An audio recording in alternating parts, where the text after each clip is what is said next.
লাউ দিয়ে আপনারা অনেক রেসিপি করেছেন, আমার মতো এই পদ্ধতিতে একবার করে দেখবেন, অসাধারণ হয়। ভিডিওটি ভালো লেগে থাকলে লাইক, শেয়ার, কমেন্ট, সাবস্ক্রাইব করে পাশে থাকবেন। পুরো ভিডিওটি দেখে নেবেন। চলুন দেখে নিই। তার জন্য একটি লাউ নিয়েছি, লাউটাকে কেটে নেব। লাউয়ের অর্ধেকটা নেব। লাউগুলা ছিলে নেব।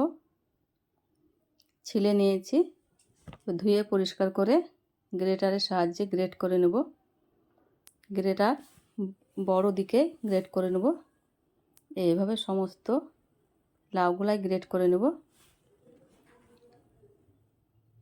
ভিডিওটি কেটে কেটে না দেখে পুরো ভিডিওটি দেখে নেবেন। আমার সমস্ত লাউ গ্রেট করা হয়ে গেছে। হাত দিয়ে চেপে চেপে জল বের করে দেব। এইভাবে যতদূর সম্ভব সমস্ত জলটাই বের করে দিতে হবে, তা নাহলে ভালো হবে না। এইভাবে সব জল বের করে দিয়েছি চিপে চিপে। ঝালের জন্য কাঁচা লঙ্কা দিলাম, লবণ, বিট লবণ, হলুদ গুঁড়ো, জিরের গুঁড়ো, হলুদ গুঁড়ো, কাশ্মীরি লঙ্কার গুঁড়ো, 2 চামচ বেসন, সব কিছু একসঙ্গে ভালোভাবে মিশিয়ে নেব। এইভাবে আমারও আর 1 চামচ লেগেছে। মোট 3 চামচ বেসন দিয়ে ভালোভাবে মাখিয়ে নিয়েছি। তেল গরম হয়ে গেছে। বড়াগুলাকে এবার এইভাবে ভেজে নেব। মিডিয়াম আঁচে লাল লাল করে বড়াগুলাকে ভেজে নেব। দেখুন কত সুন্দর হয়েছে। লাউয়ের একদিক ভাজা হয়ে গেছে, এবার উল্টিয়ে নিচ্ছি। এইভাবে হালকা হাতে উল্টিয়ে নিতে হবে, তা না হলে ভেঙে যেতে পারে। সমস্ত বড়াগুলাই উল্টিয়ে নেওয়া হয়ে গেছে। আমি লাল লাল করে ভেজে নিয়েছি, এবার তুলে নিচ্ছি। কালারটা কত সুন্দর এসেছে। ঢেলে নিলাম একটা থালাতে। দেখুন কত সুন্দর হয়েছে।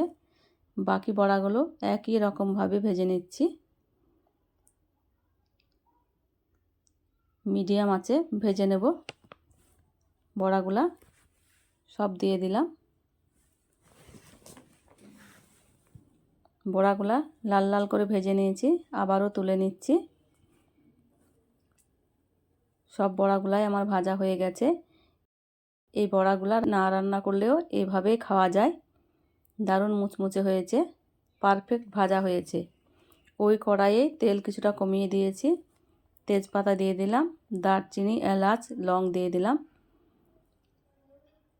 1/2 চামচের কম জিরে দিয়ে দিলাম, কাঁচা জিরে। হিং দিয়ে দিলাম 1/2 চামচের কম, কালো জিরে দিয়ে দিলাম। সব কিছু ভালোভাবে নেড়ে নিচ্ছি। গ্যাসের আঁচ এই সময় একটু কমই থাকবে। টমেটো, 1টি টমেটো, 2টো পেঁয়াজ, 2টো শুকনো লঙ্কা বেটে রেখেছিলাম মিক্সচারে, ওটা দিয়ে দিলাম। ভালোভাবে কষিয়ে নেব টমেটোর কাঁচা গন্ধটা যাওয়ার জন্য। ওপর দিয়ে লবণ, বিট লবণ, হলুদ গুঁড়ো, লঙ্কার গুঁড়ো, জিরের গুঁড়ো, কাশ্মীরি লঙ্কার গুঁড়ো সব কিছু দিয়ে ভালোভাবে মিক্স করে নিচ্ছি। আদা রসুনের পেস্ট দিয়ে আবারও মশলাটা ভালোভাবে কষিয়ে নেব। মশলাটা ভালোভাবে কষিয়ে নিতে হবে। কিছুটা জল দিয়ে দিলাম। জল দিয়ে আবারও মশলাটা ভালোভাবে কষিয়ে নিতে হবে। মশলাটা ভালোভাবে কষানো হয়ে গেছে, জল দিয়ে দিলাম। জল দিয়ে ভালোভাবে গ্রেভিটা ফুটিয়ে নেব। 2-3 মিনিট ধরে ফুটিয়ে নেব। আমার ভালোভাবে ফোটানো হয়ে গেছে। বড়াগুলা ভেজে রেখেছিলাম উপর দিয়ে দিয়ে দিলাম। এইভাবে 2 মিনিট রান্না করে নেব। বেশি রান্না করব না, এমনি ভাজা আছে, রান্না কিছুটা হয়ে আছে। রান্না হয়ে গেছে, উপর দিয়ে ধনেপাতা কুচি ছড়িয়ে দিলাম। এবার নামিয়ে নেব। নামিয়ে নিয়েছি, একটা প্লেটে তুলে নিচ্ছি। দেখুন দেখতে কত সুন্দর হয়েছে, গ্রেভিটাও দারুণ হয়েছে। আপনারা এইভাবে একবার করে দেখতে পারেন। খেতে তো অসম্ভব মজার হয়েছে, দেখতে তো দারুণ হয়েছে। ভিডিওটি ভালো লাগলে অবশ্যই একটি লাইক দিয়ে পাশে থাকবেন। এইভাবে একবার করে দেখতে পারেন, অসম্ভব মজার হয়।